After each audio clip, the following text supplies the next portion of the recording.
Good afternoon. Thank you very much for showing up for what promises to be a very engaging afternoon of conversation about the global semiconductor industry. Before we get going, I just wanted to briefly introduce the Technology, Innovation, and Global Security Program of the Robert Strauss Center for International Security and Law, which is sponsoring this event. Over the course of the next 3 months, we're going to have a series of speakers, and we're beginning the speaker series with what I think is going to be an enormously significant event for us, and that is hosting Dr. Morris Chang, the founder of Taiwan Semiconductor Manufacturing Corporation. We have some equally, or if not equally, also almost as interesting guests lined up later in the semester. And of course, you're all going to be invited to that event as well. Without further ado, I'm going to turn the floor over to Dr. Bill Spencer, who is going to introduce Morris Chang. Thank you.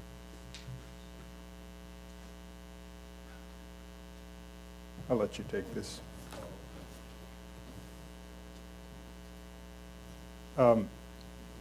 We're on, I guess, now. Let me add my, we're really on. Let me add my welcome to this series and to the students who are here from our class, and remind you that you have an assignment due before midnight on Friday this week. Everyone knows what their assignment is, and it's due on the web on our site before Friday. We are very fortunate today to have Morris Chang. If you went around the world and looked for somebody who's a leader in technology and innovation particularly in a global sense, it'd be difficult to find someone who has a more distinguished career than Morris. Morris was born in China and moved to this country in 1949, a very good time to get out of China and come here for a while. He was accepted at Harvard, and after a year there found that MIT met his interests more. And he graduated with his bachelor and master's degree in record time. And that was a harbinger in my mind of what he was going to do the rest of his career. He stayed here and worked with Sylvania for a while and then joined TI. And a very enlightened, in 1958, and a very enlightened manager there recognized Morris's talents and sent him to Stanford for his PhD in electrical engineering. He actually, when we talked last night, it turned out John Mall was his thesis advisor, and John of Ebers and Mall fame had been at Bell Labs. I'd known John briefly. Morris stayed on at TI for 25 years. And then after a brief hop to General Instruments, Taiwan recruited him. And he moved there and in 1987 started a Taiwan Semiconductor Manufacturing Company. And before I extol the virtues of that company, let me say just a couple of words about Morris and the honors that he's gotten since that time. There are too many to go into, and I only want to mention one. In the year 2000, he received the Robert Noyce Award from the IEEE, the big engineering society in this country. And many of you will remember that Bob was the CEO, first CEO of Semitech here in between 1988 and 1990. Well, that recognition was because of the huge success that TSMC has enjoyed in the 20 years since it was founded. Today, it's the largest company, not the largest semiconductor company, but the largest company in Taiwan. It has a market cap of about $60 billion. The only other semiconductor company that's larger than that has a lock on the microprocessor market, and that's our friends at Intel. And they're the number 5 semiconductor company in the world today, and by far the largest foundry company in the world, with about 50% of the market share for that. So not only did Morris initiate a new concept in pure play foundries, but that generated a whole new business of fabless semiconductor companies. And that's an extremely large business today, several here in Austin, and companies all over the world. So TSMC has to interface with companies sending them designs from everywhere in the world. Now, you might think after 20 years, the bloom is off and it's slowed down. Not so. In the first half of this year, TSMC grew 30% in an industry which is growing around 5% plus or minus a little bit, 30%. So they're continuing this amazing growth pattern which they've had since 1987. And this year will do in excess of $11 billion in sales. Now, Morris, with all of that amazing growth, for those of us who are not really certain, could you give us an idea of what a foundry is today, and what the business model has been for TSMC and why it's been so successful? Thank you, Bill. A foundry is a company that makes ICs. We don't design the ICs. We don't market the ICs to the users, but we make the ICs. Our customers are semiconductor companies. Most of them are fabless semiconductor companies, and I think that there are quite a few customers in this gathering: Freescale, AMD, Silicon Lab. I understand that Samsung also has facilities here, but I don't believe Samsung is a customer of ours, at least not yet. A competitor, maybe, is it? So the business model was a very new one when we started the company, because the IC industry has had just one business model ever since its inception. The semiconductor industry, I should say, has had just one business model. That's the vertical integration business model. And we started and changed it. We were the first one, we were the only one at that time that built ourselves as the pure play foundry. The significance of a business model, of course, is who your customers are. In our business model, our customers are the semiconductor companies, very different from IDMs. IDM's customers are the computer makers, the telephone makers, the equipment makers, all those. But our customers are were and still are the semiconductor companies. And that's the basic innovation, business model innovation. We started from there. There was a lot of execution, of course. See, this business model bred a completely different corporate culture. With the IBM, the usual IBM, frankly, is a commodities house. Yeah, sure, I think there are differentiations between one company's product and another company's product, but usually those differentiations last only a rather short time. And basically, with the possible exception of Intel, but Intel, even in their other products, their microprocessors, is in the commodity market.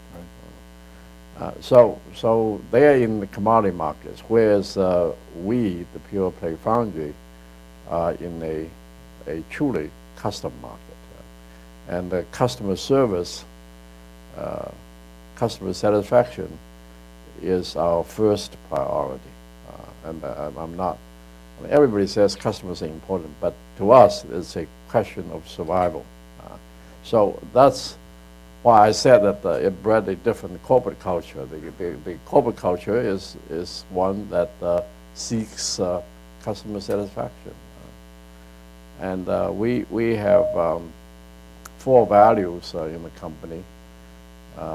Integrity is very important. Commitment, basically employees' commitment to the company, and vice versa, company's commitment to employee.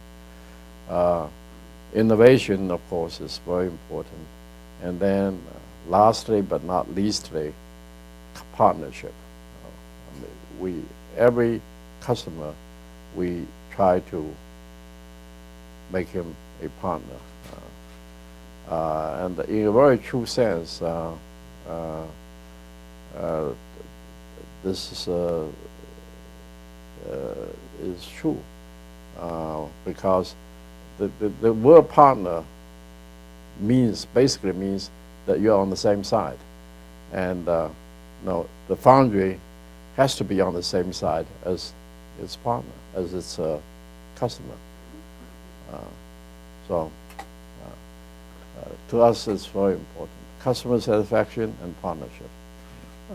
Morris, you pointed out that in '87, when you started this, it was a new model. You've not only generated the foundry model, which today must be close to $25 billion in sales, but also the total fabless market, which didn't exist. There wasn't any place for people who designed integrated circuits to get them made before your model came up. Was there something that was going on in '87, or something that occurred before that, or what made you think it was the time was ripe to start this foundry model? Well, actually, when I was at Texas Instruments and General Instrument, I noticed that engineers, a lot of engineers were leaving. Some of them left to form their own companies. A lot of them left for other companies, but they really wanted to form their own companies. Now, the thing that stopped them from forming their own IC companies was the heavy capital requirement of a fab. I remember in the middle '80s, it took only about $5 to $10 million to start a design company. If you didn't have to have a fab, it would require only $5 to $10 million to start an IC company. But most people felt that they needed a fab. And if they needed a fab, it would take $50 to $100 million to start an IC company. One order of magnitude difference in capital requirement. Now, there were a few daring souls that didn't have fabs. They started their companies without a fab anyway. So where did they go for their fab? They had to go to the IDMs. And most IDMs, frankly, had done foundry at one time or another. But they did foundry work only as a sideline. In fact, not just as a sideline. They treated their customers as competitors. They were competitors. And most of them, in fact, I think all of them, to my knowledge, wanted the product right. They wanted the right to sell the products under their own brand when they accepted the Fabless Companies' request to manufacture the stuff for. And this, of course, resulted in in all kinds of difficulties. In fact, resulted in lawsuits in a few cases. So I saw that. So I felt that given time, we would develop a market. We would have customers.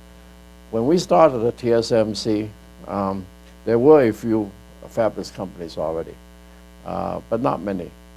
There were maybe, in fact, I had the numbers. I got the numbers from the Fabless Association, now called the Global Semiconductor Association, GSA.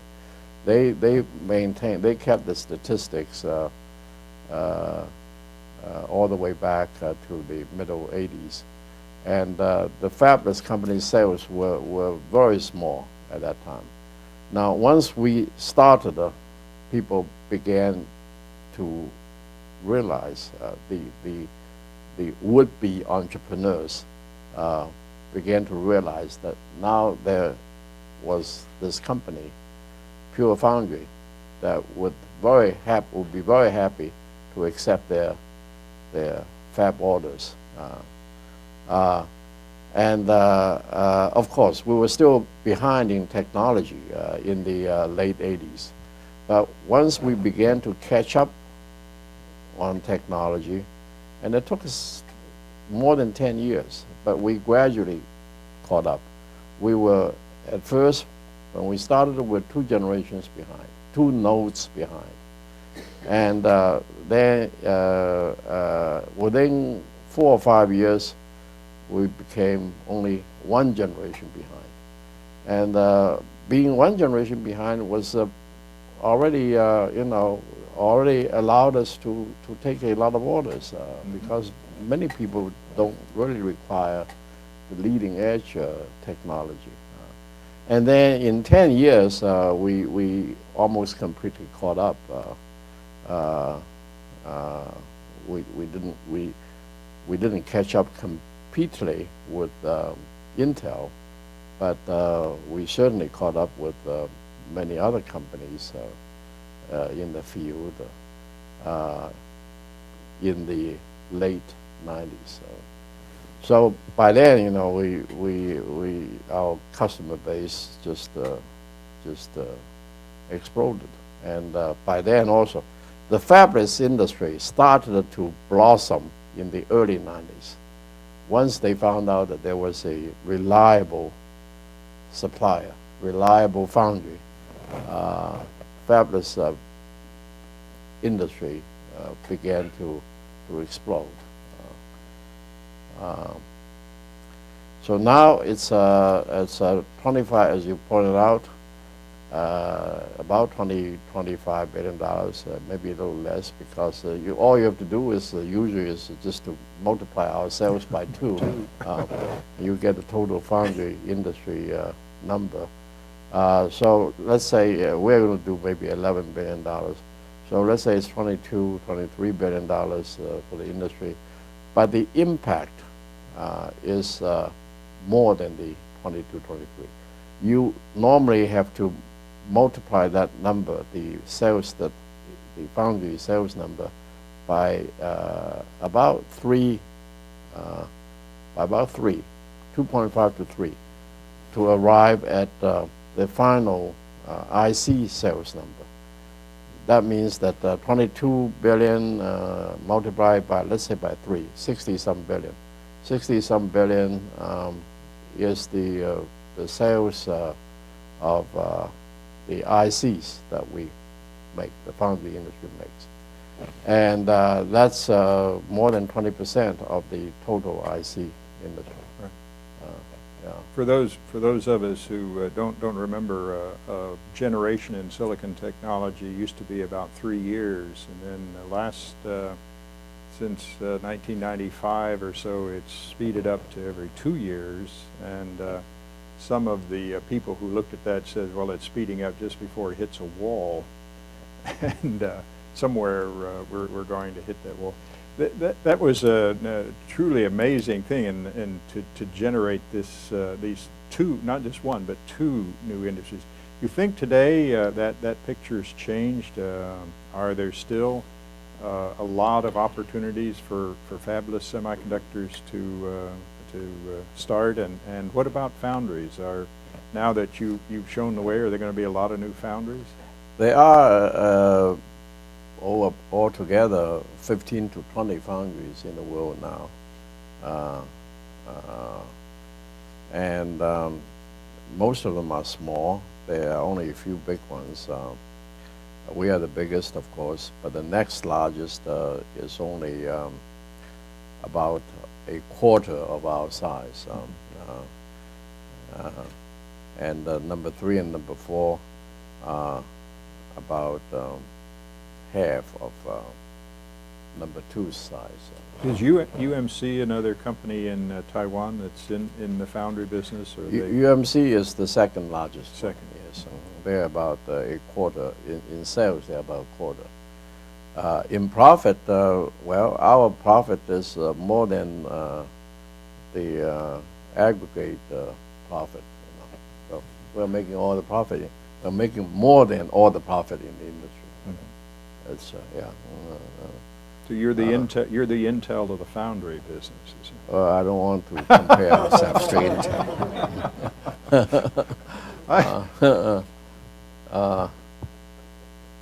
Now you talk about fabless. Yeah, I think there are plenty of opportunities for fabless. For foundry, as I said, a lot of people emulated us since we started, but not really. I can't think of any that's really successful in terms of making a profit anyway. I think each of them did sort of get a share of the market. That's why we have only 50% instead of 100%, you know. So, but I can't think of anyone that's really successful. Now, in the last 5 years, a lot of small foundries have sprung up in China, and they all use old technology, 0.18 micron or older, 8-inch wafers. Of course, China has one quite modern foundry, that's SMIC, and SMIC has 12-inch wafers, and they also have more advanced technology. But no profits yet. No, they've been losing money, I think, every year. Yeah. So for the fabless companies, I think that the future is still unlimited. As you pointed out, Moore's law certainly hasn't hit the wall yet. I remember a dialogue I had with Craig Barrett. The two of us were sitting in Taipei in front of a small audience just like this one, just as you and I are sitting here now. And this is 2008. Well, that was 1998, I think around 1998, when Craig Barrett and I were talking in front of an audience. And I predicted that Moore's law had 10 to 15 years to run. Then he said, well, maybe I would say 10 years. He was more conservative than I. Well, this was 1998. And I noticed just 2 years ago, 2006, I noticed in the paper that Craig Barrett was quoted as saying that Moore's law would have at least 10 more years to run, you know. Well, Craig has never been bothered by being consistent. Well, that's why he's always consistent. It's rolling 10 years. Rolling 10. It's always 10 years in the future. I meant to say when we started that Morris and I are going to chat about these things for a while, and then we're going to look for questions from the audience. I'm sorry I didn't say that earlier. I'd like to turn to another subject that you and I chatted a bit about last night and again today. The technology that we're using in the semiconductor industry today now is pretty old.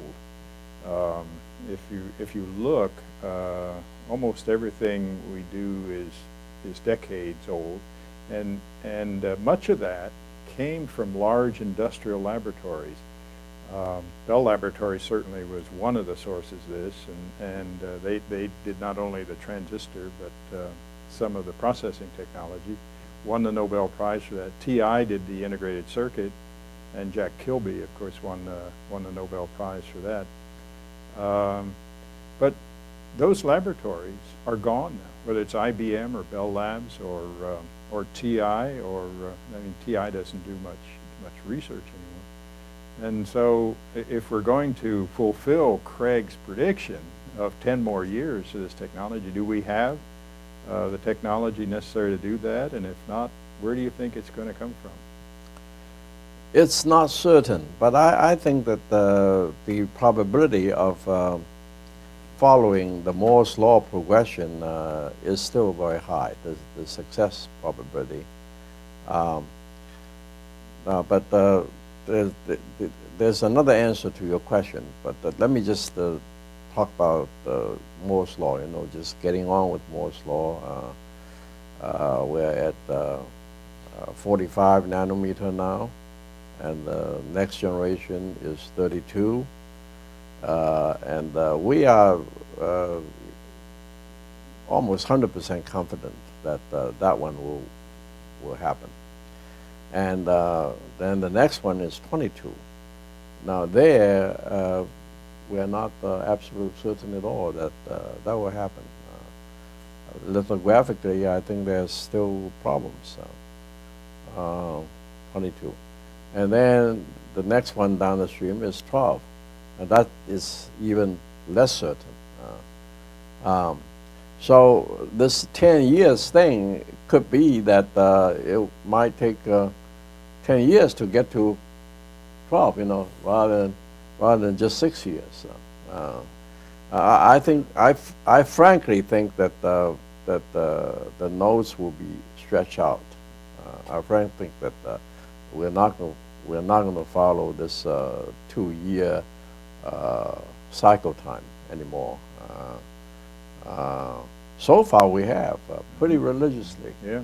But I think that as we get down to, I think 32, as I said, will still happen in 2 years. 2 years after the 45. But the 22, if I had to predict now, I would say that it would not happen 2 years after 32. But maybe Craig still thinks that even 22, even 12 will happen in this 2-year per node time frame. Well, if he thinks so, good luck to him. I don't think that we're going to be able to follow him, frankly, if he does that. But basically, the 10 years does just cover the Moore's law progression. Now, I think that we got to have a post-Moore's law world. Now, there is where this big research is missing. Mm-hmm. Now, we used to have Bell Labs, IBM. Now, we don't have those anymore. Now, I think each company, and really in the semiconductor industry today, I think there are 3 companies that have the resources and also the willpower to try to come up with new devices and new technologies, the post-Moore type of devices technology. Those 3 companies are Intel, we, TSMC, and Samsung.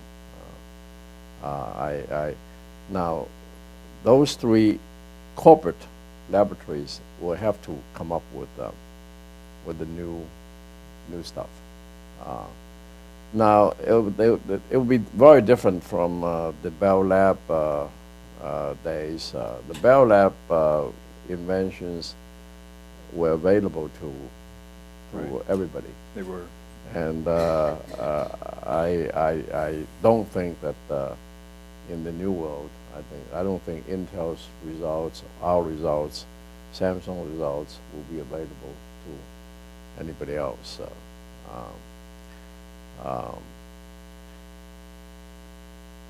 So it's Well, if you go back, it seems to me there Yeah. were two events that drove this. One, in the 1956 decree against Bell Labs, all of the patents which they had on transistors yeah, that were made available to everyone. Yeah, And then right. the litigation between TI and Fairchild over the integrated circuit in the early 1960s led to almost that technology being available in an open way as well.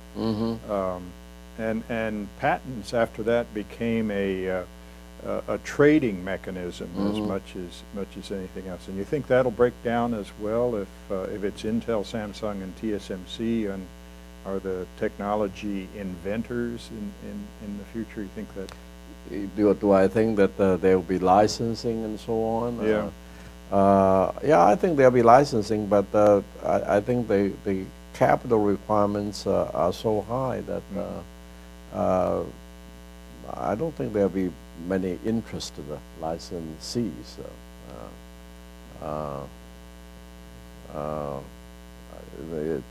Now it takes about $5 billion to build a fab, a 45 nanometer fab, 12-inch wafer. 12-inch wafer, and the number is still going up. We expect that it will take more to build a 32 nanometer 12-inch fab. Not to mention the possibility that the wafer size may increase also.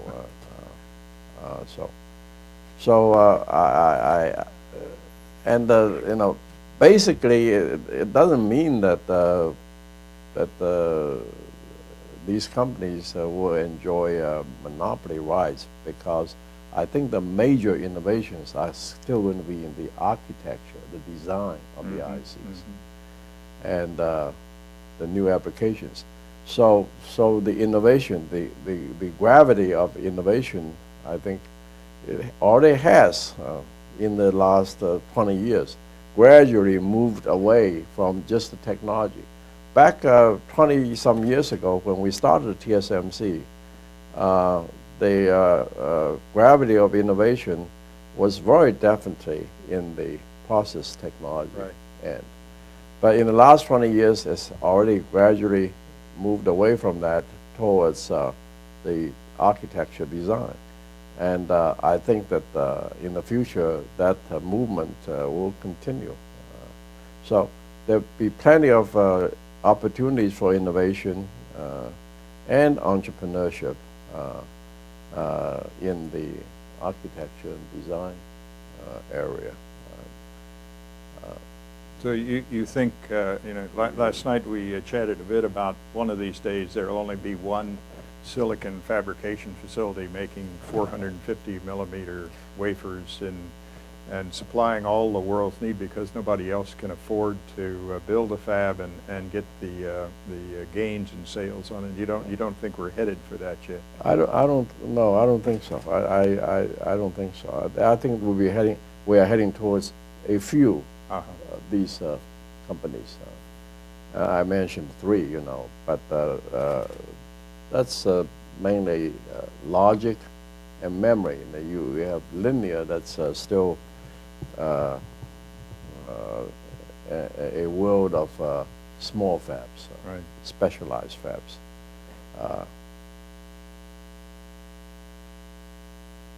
But you mentioned that SMIC has a 12-inch factory in China. They have more than one 12-inch factory. Oh, is that right? More than one? And there's more than one outside the Shanghai area. That seems to be kind of the nexus of semiconductor activities right now in China.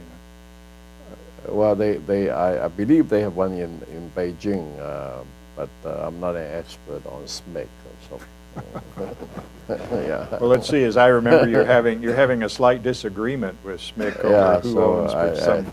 I really don't want to talk about them. Okay. Much, yeah. Let's turn to China for a minute, because yeah. you know, China is a huge market, and they've tried to get into the semiconductor business for many years. And are they going to succeed this time around? You see China as a growing force in the semiconductor? It has to be. It has to be. Intel is going to build a fab there. And we already have an 8-inch fab there, and as you said, you know, SMIC has got quite a few fabs there, and there's a number of small foundries that have fabs there. Now, in addition to all these fabs, they have over 400 fabless companies. China has over 400 fabless companies. Now, almost all of them are small. I think there are only a few that are more than $100 million sales. The total sales of the 400 or 500 companies, I believe, is in the $1 billion range. Of the fabless companies. Of the fabless companies, yeah. Mm-hmm. I believe it's well, maybe a little over $1 billion now. Maybe $1 or $2 billion now. Are they selling outside of China as well? Is this mostly an internal market for them? They sell mostly internally, but also some outside China. Yeah. Mm-hmm. Now, I believe that there's where I think China will grow in both. Well, first of all, China, just a few numbers that I keep in my mind just to give the proper perspective to the Chinese semiconductor industry. China uses 30% of the world's ICs. By using, I mean, they either assemble those ICs in equipment and then sell them outside, or they, of course, use them in China. Mm-hmm. But 30% in value of the world's ICs end up being assembled in China for either export or domestic consumption. China designs 1% of the world's ICs. That's the Fabless Company, okay? It designs 1%. China manufactures in one form or another. They either fabricate, or they assemble, or they test. So you have to translate all these things to their equivalent number, you know. Just as I have translated the foundry, I said that you have to multiply the foundry revenue by 3 or 4 in order to get at the final value of the stuff you're making. Now, so you have to do that kind of arithmetic with the testing in China, the assembly in China, and the foundry in China. So if you do that, you end up with the conclusion that China makes about 10% of the world's ICs. So those are the three numbers. It designs 1%, makes 10%, uses 30%. Now, it's the 30%, of course, is a huge number. It's a number that no semiconductor company anywhere in the world can ignore. That's yeah. Mm-hmm. But the 1% and the 10%, I think, will both grow. As I remember, Morris, from visits to Taiwan, there's 1 or 2 million Taiwanese now working in mainland China out of a population of 22 or 23 million. Yeah. And there are other companies like Intel and others are building facilities. Do you see a risk at all in this growth in China you think it's a pretty risk-free to get into this huge market that you've just described? Risk for the people who get in there, or Well, risk for the companies. Risk. Are they likely to lose their investment there, or is it? well, I'm sure that risk always exists. I remember back in the 70s, I guess, I was in the United States. I was working in the United States then, Texas Instruments. And we had a lot of Japanese visitors. And the favorite comment of the Japanese visitors was that in the semiconductor industry in Japan, what did they say? Many people are going to lose much money. Right. So I think I would make the same comment about China. You know, many people are going to lose much money. Yeah. Well, I remember from earlier days in trying to set up factories in China, there were very strict rules on taking profit out of the country. And they tried to tie it to sales outside the country. And is that still a risk of if you sell just to internal markets in China? Are there? Well, I guess if the market keeps growing, then you don't want to take money out of the country. You want to keep injecting or reinvesting the money, the profit you have made, if you make any profit. If you make any profit, you keep reinvesting in China because the market is growing. Of course, if you lose money in China, then you have to send new money in all the time. Well, frankly, we are still losing money in China. We have a fab, as I said, an 8-inch fab in China, and we have had it since 2004, 4 years now. And we're still losing money. It's the only fab that we have that's losing money. We have a fab in the United States also. Very high labor cost area, as you know. High engineering salaries, high labor cost, and even there we make money. In fact, we make quite a handsome profit from the U.S. fab. But China, we lose money. Yeah. I remember chatting with Gordon Moore once about the factory they were starting up in Albuquerque, and he said it eats like an elephant and defecates like a flea. And they weren't getting anything out of it. Yeah. I want to turn to one more issue, then I'm going to open this for questions from the audience. I know you're quite interested in education and improving the education in Taiwan, and you've hired a lot of people from the United States, or people who've come from Taiwan and gotten their degrees here and come back to Taiwan. What do you think of the education system worldwide today? The United States has traditionally, in one survey, at least in The Economist, I remember at 18 of the 20 top universities were in the United States.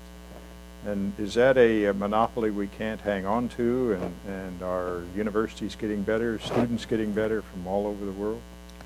I think that's a monopoly that the U.S. will hang on to for quite a while. If you, having gone to some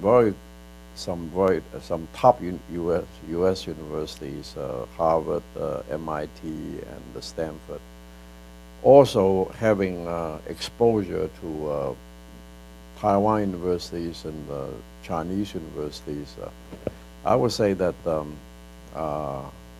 it will take a while yet. It will take many decades yet for the Chinese and Taiwan university to reach the same level of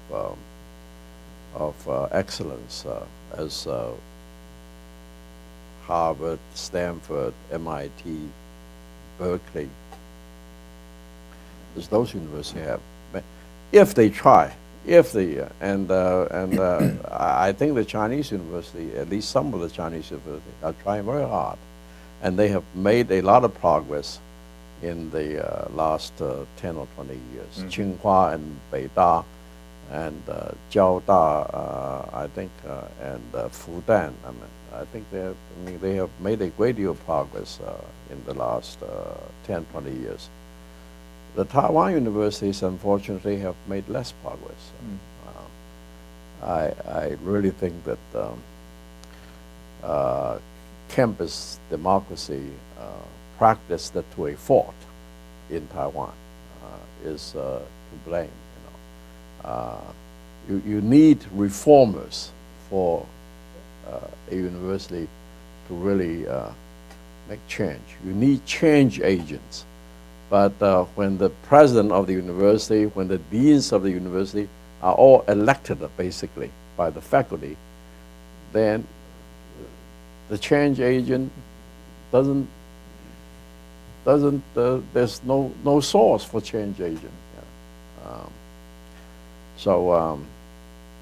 Now, well, if you go back in history, Bill, I would think that the models of excellence in the 19th century were probably Cambridge and Oxford. Absolutely. Yeah. And some of the German universities. And some of the German university, right. Yes. And the 20th century, I think, was an American century in universities too. All this, of course, has a lot to do with the national power, national wealth also.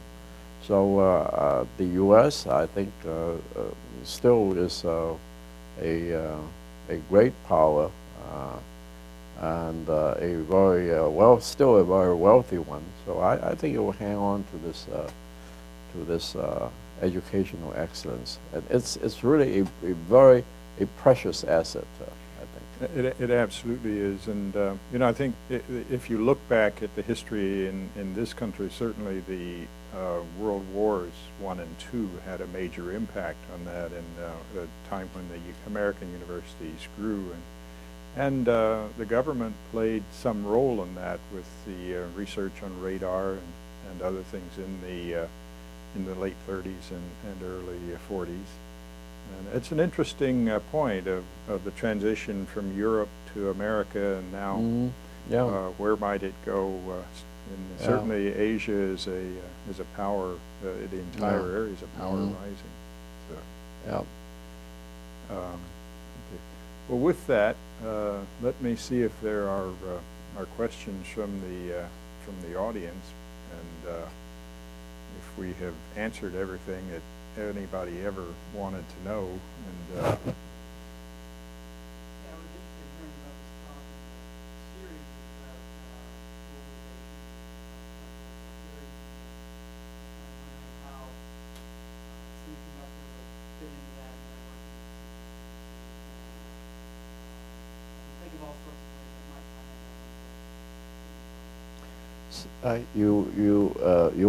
you wonder how semiconductor would fit into globalization, or? Well, I wasn't sure how semiconductor was talking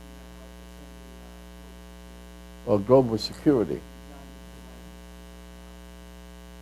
Well, maybe I think maybe Ken is a better authority on this. I think it's important, particularly when in the so-called dual use aspect. Dual use means both civilian use and military use, and some semiconductors obviously fit this dual use definition. And the reason I mentioned Ken is he just told me that he was principal deputy assistant secretary in the Department of Defense on dual use something, well, maybe. No, what you have to put this in context, and it's not only global security, but it's technology and innovation as well. And in my view, one of the reasons that the United States today is preeminent, whether it's in technology capability or generation of new companies or a strong economy, even with the crisis that we're currently in, and maybe we're just on the slippery slope heading into it, is that if you look at this country, we've been a technology leader now since the early part of the 20th century, certainly sometime in the 1930s or earlier. We have an extremely innovative area. People can start companies here. Failing is not a stigma. In fact, it sometimes looks good on your CV for the next company that you want to start. You may get more money because you now know what to do, not to fail. So I think you have to think about it in all of those contexts, and certainly a strong economy, a good technology base is an important aspect of global security. Right or wrong, the United States today is playing global policeman, and we couldn't do that. In fact, Semitech got started in many ways because the Defense Department, in a Defense Science Board study, said we cannot have our military capability, our defense capability, dependent on foreign sources of technology. So I think those things all tie together in something that's important to countries, and why Europe and Japan and Taiwan and Korea and Singapore and the United States push the semiconductor technologies. My view, it's kind of the base of everything we do. If you count the transistors you've got on yourself today, I expect you'll be surprised at how many are. And if you've got a pacemaker or hearing aid or the things that us older people suffer from, you've got even more. And I just think the semiconductor industry will drive, and as Morris points out, as we go to 30 nanometers and 20 nanometers and 10 or 12 nanometers, it's going to open opportunities for things that we don't do today.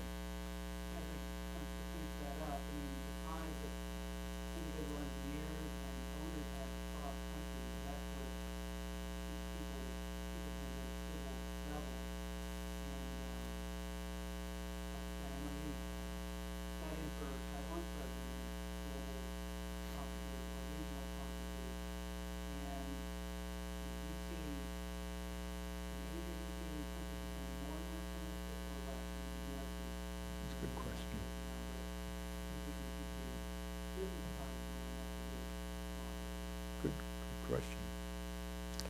Do I see Asian nations becoming more nationalistic or less? Well, Asia has a lot of countries.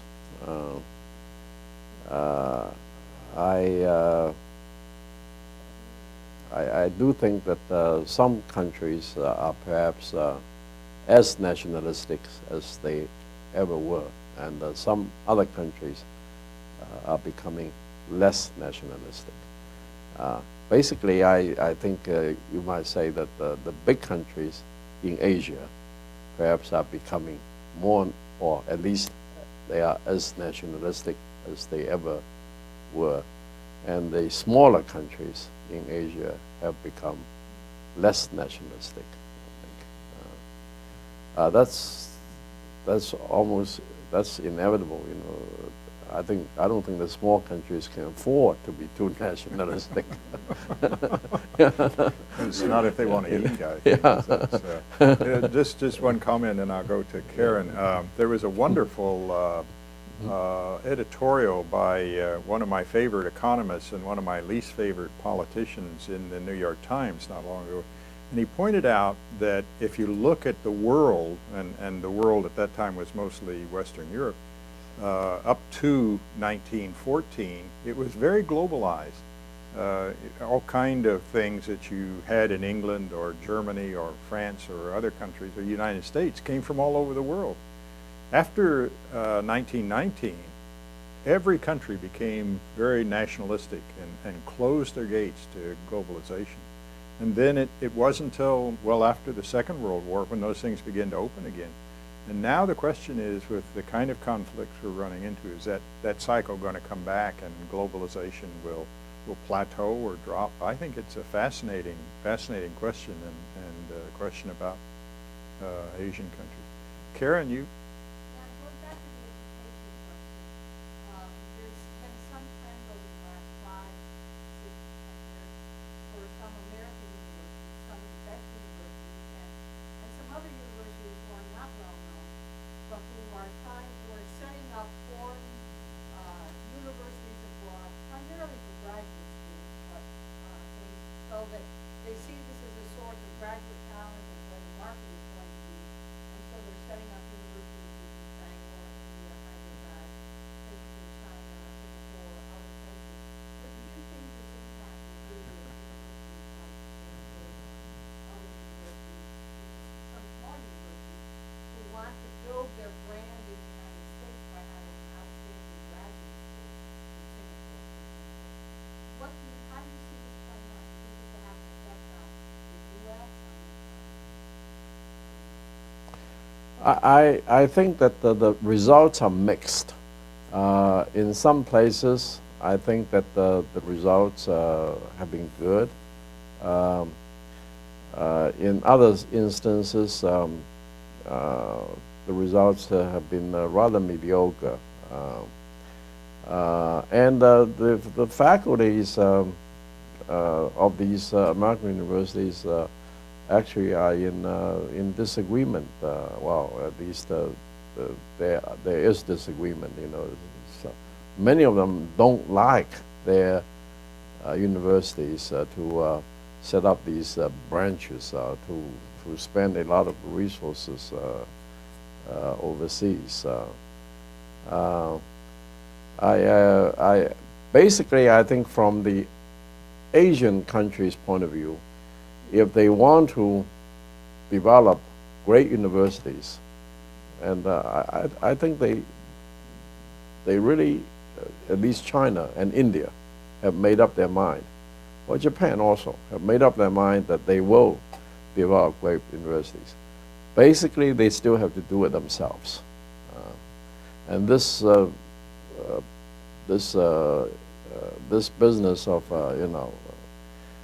having branches or programs of American universities, I think is just a intermediate step. I think basically they have to do their own.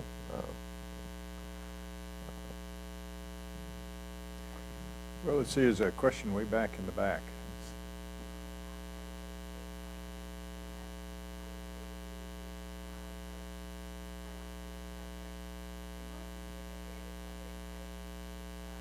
I can't hear. Can do we have a microphone? Is it, we can't, or come up this way and Yeah, come up this way. And, yeah. Hi. Come even closer, would you please? We had a discussion last night about the advantages of hearing aids, and they're not as good as glasses. So. Yeah. I found fascinating your discussion or your mentioning of how you created a new business model in order to become innovators in the semiconductor business. And I was wondering more specifically, how did you change from a follower to a leader in such a competitive high-tech industry, focusing more on like the capital investment side and the human capital side of things? How did we go from a follower to a leader in technology? I mean, we were a leader, I think, in business model innovation to begin with. In technology, how do we? Well, I think it was just a lot of hard work and recruiting.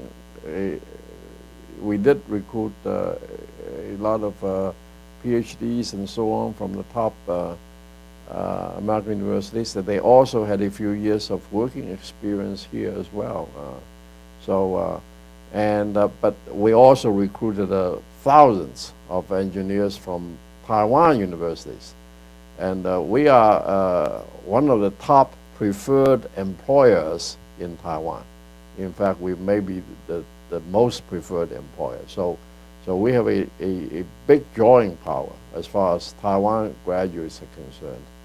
And we recruited literally thousands of them. We actually, our people composition is quite different from a normal IDM semiconductor company. About half of our total population have college degrees. And in fact, of those that have college degrees or higher, 3/4 have masters and PhDs. So in a total population of approximately 20,000 people, we have about 6,000 or 7,000 people that have master's degrees or higher. So to answer your question more simply, you know, it really is the work ethic is very good in our company. People, you know, generally spend more than 50 hours a week in the fab, in the lab, or in office. 50 hours. The standard week, of course, is the same 40 hours, but most people spend 50 hours. And we did get top people. So we gradually caught up. It took us 10 years to catch up. We started as 2 generations behind, and then in 10 years, it wasn't until about, well, it took actually more than 10 years. We started in '87, 2 generations behind, and I think we caught up about '99 and 2000. So it was 12, 13 years when we caught up. Let me second what Morris said. People work 40, 50 hours, 60 hours, except in France, right? And I think we get No, I don't think they work quite that many hours in the United States now. Well, Yeah. okay, we can discuss that over a glass of wine. But it was when I first visited Taiwan many years ago. It was almost like a reunion for me. I'd go back. I'd run into all these people I'd worked with at Bell Labs and at Xerox PARC and all these others. In fact, we had parties once in a while. We got together and talked about how good it was in Taiwan and what was wrong with Bell Labs and all the other things. So. Morris is exactly right. It's people, and they were able to attract the very best people. Many were Chinese, Taiwan nationals who had come to this country, had been educated here, and had worked here for many years, and then had gone back. So I think that's a really important thing. Well, actually, there was perhaps another thing. In fact, when I came here, before I came here, I asked 2 vice presidents for their ideas on the talk today, and one of them said something interesting. He said that we were able to catch up in 10 years because we were non-dissipative. So I said, what do you mean by non-dissipative? He said that in the companies he used to work in, U.S. companies, there was a lot of dissipation because of company politics, he said. You have to protect your position, and you have to protect your power or whatever, and you end up fighting each other. He said that he was really pleasantly surprised when he came to TSMC that there was none of that sort of things at all. So I agree with him, because I do know that we have no company politics at all. So, We got a question back here, and then I'll come. You talked about the prospects for the semiconductor industry to address global Global climate change. Oh, well, of course, the example that first comes to mind is solar power. I mean, that's semiconductors, And so solar power is a very definitely alternative energy that will reduce the the possibility of climate change. And I think that one is going to be solar power is going to be a reality. And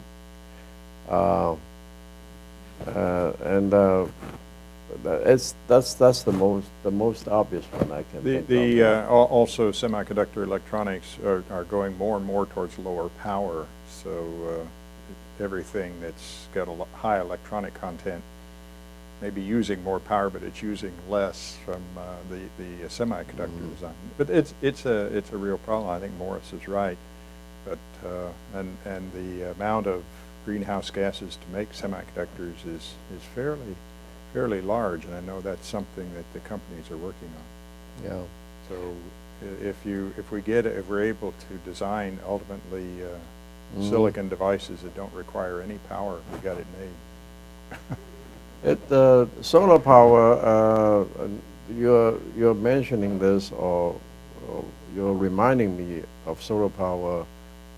Just reminds me of another anecdote about Jack Kilby. Jack Kilby was the inventor of integrated circuit that got a Nobel Prize in 2000, and he died shortly afterwards.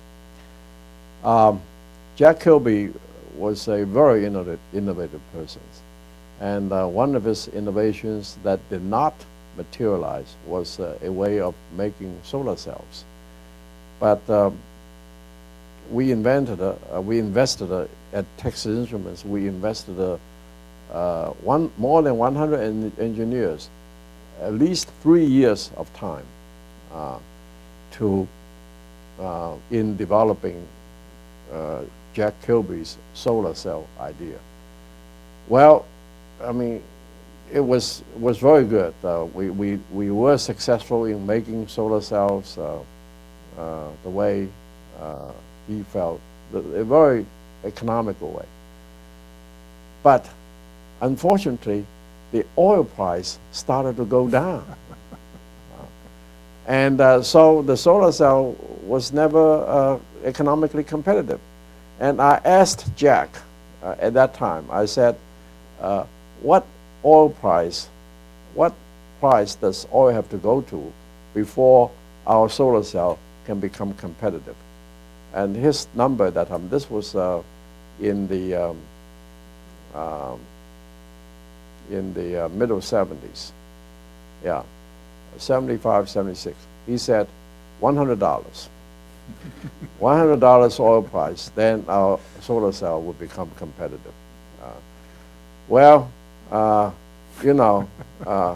Jack Kilby never saw $100 solar price before he died. Now the oil price has now gone up to you know what it is now. So I asked the solar cell businessman, I said, what oil price is it now? Does it have to go up now before the solar cell can become competitive? And the answer is $200 now.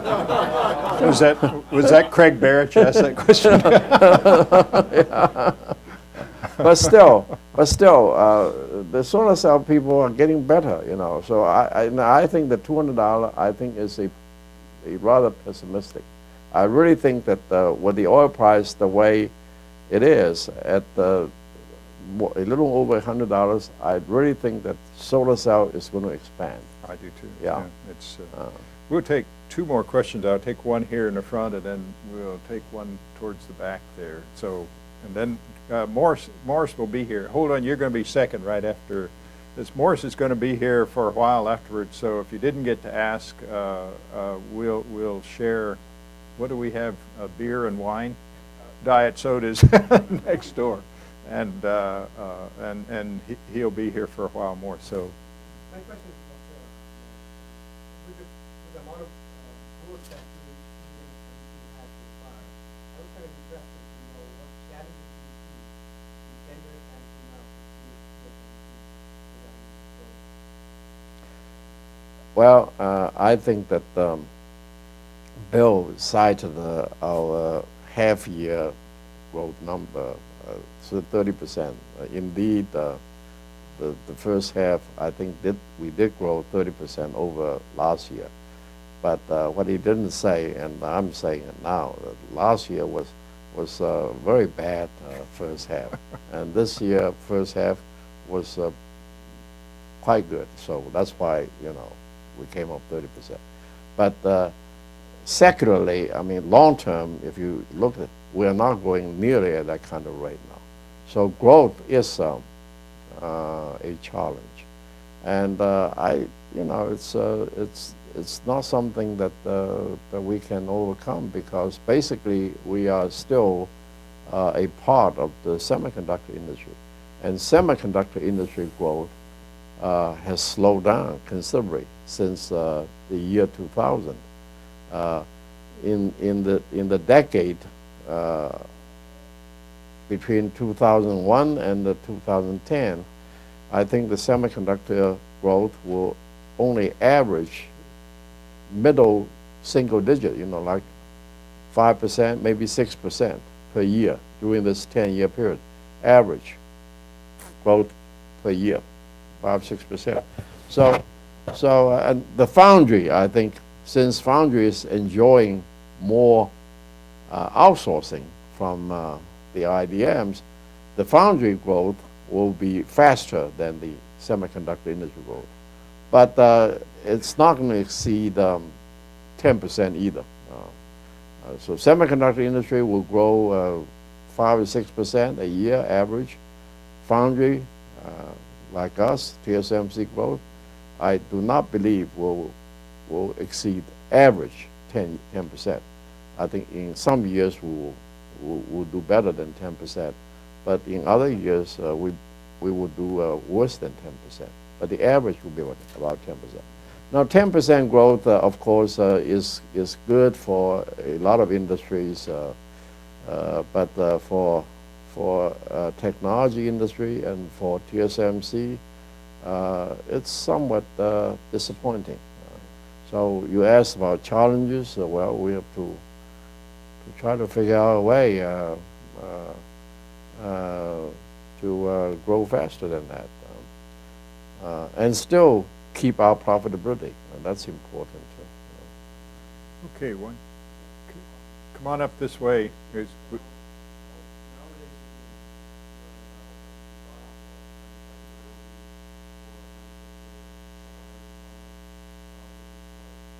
May I ask you to come a little closer also? Yeah.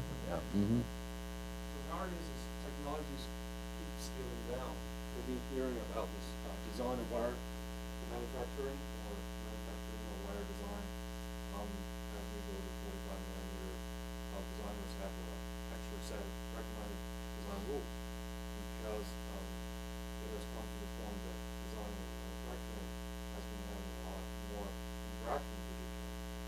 So you may argue that.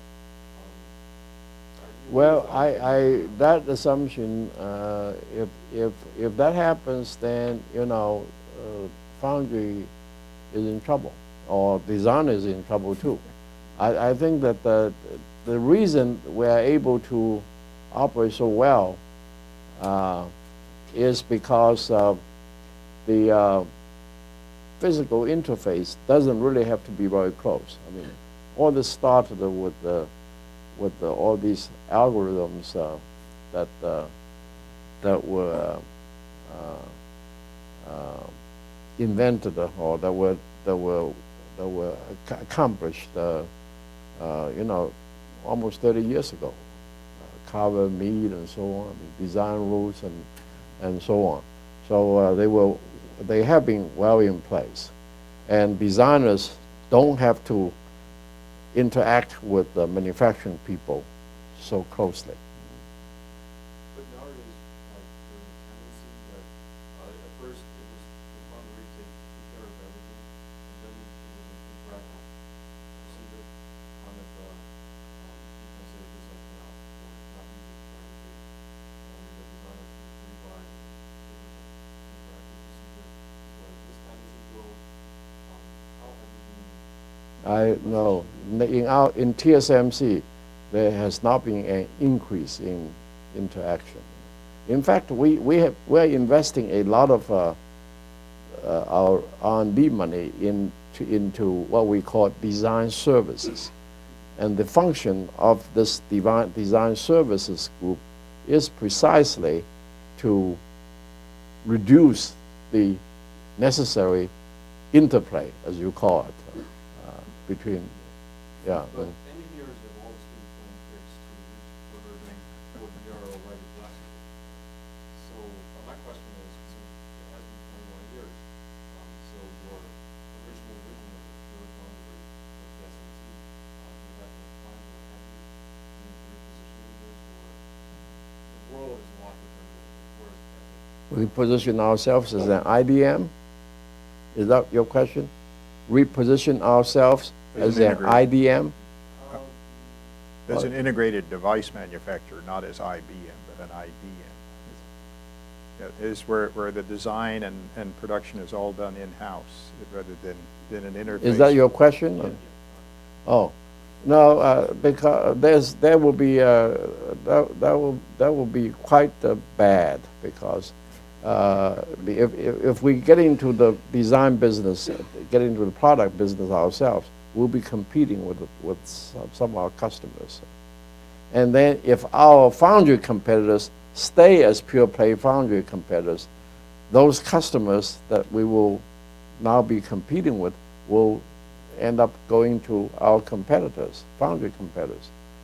I don't think that we want to do that. I think you. Business point. Yeah, I think you're putting your finger on a really important question, and that is the technology that TSMC has that allows them to satisfy a customer who's 10,000 miles away and doesn't have the interaction that you're proposing, which is traditional in this, that you tweak your design, send it through again, and then tweak it again, but that's now done on a long distance basis. I don't know how many cycles you might get from a customer to change their design. First time they're so good now. I have never No. So my way of thinking is to academia, what is the right thing to do to bring better results? That is kind of a little fusion right now with design and manufacturing. Right. But this is your business model. The world is driven by profit. That's true. Yeah.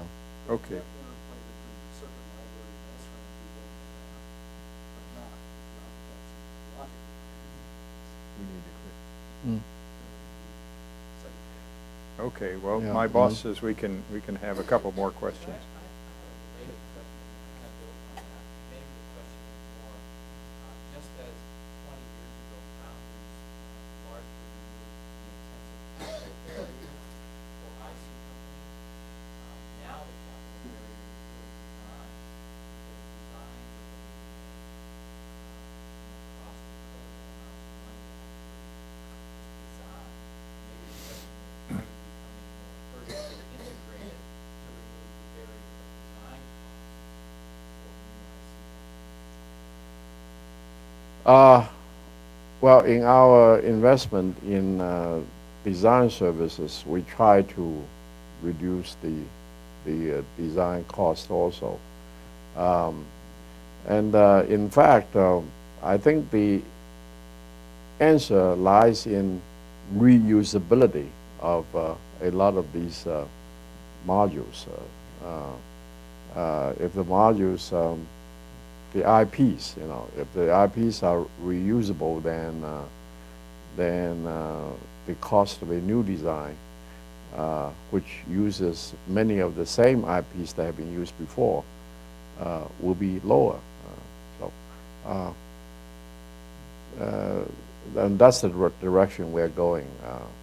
If it weren't for that, I think that the design cost for each new generation will even increase more rapidly. It's not that the design cost. We don't call it the capital thing. It's not a fixed asset like. It's not something that you You have to buy before you even start doing anything. It's design cost is a labor intensive, and it's mainly design labor, designers. Well, I think it's for the 45 nanometer generation. It's in the order of $50 million per design, and that already uses quite a few IP reusable IP blocks. 50 million. You have to sell a lot of widgets to get your money back. You have to, yeah, you have to sell. How much of that is mask cost for PDA tools of the 50? I don't think any of it is masks. I think it's just the labor of the designers. I think. Fabless Semiconductor, And that's the- what gets print costs. It's $1 million a piece. Mass set cost has increased with the technology. I don't know what it is now. I don't remember what it is now. Expensive. It's quite expensive. I know it's quite expensive. But I think what Morris is saying is it's $50 million on the design side before you turn it over to the foundry to fab what's there, and the fab eats the mask. No, the fab does not. We don't pay for the mask. Oh, you don't? No, sir, no, sir, no, sir. PDA tools are getting expensive. They are. I didn't know that. You charge the customer for the mask. Oh yes, oh yes. We like to charge customer for other things too.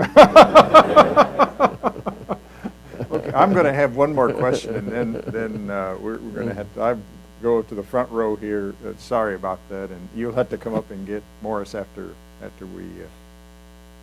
Last week in class, we learned that TSMC was buying back some of their stock from their shareholders.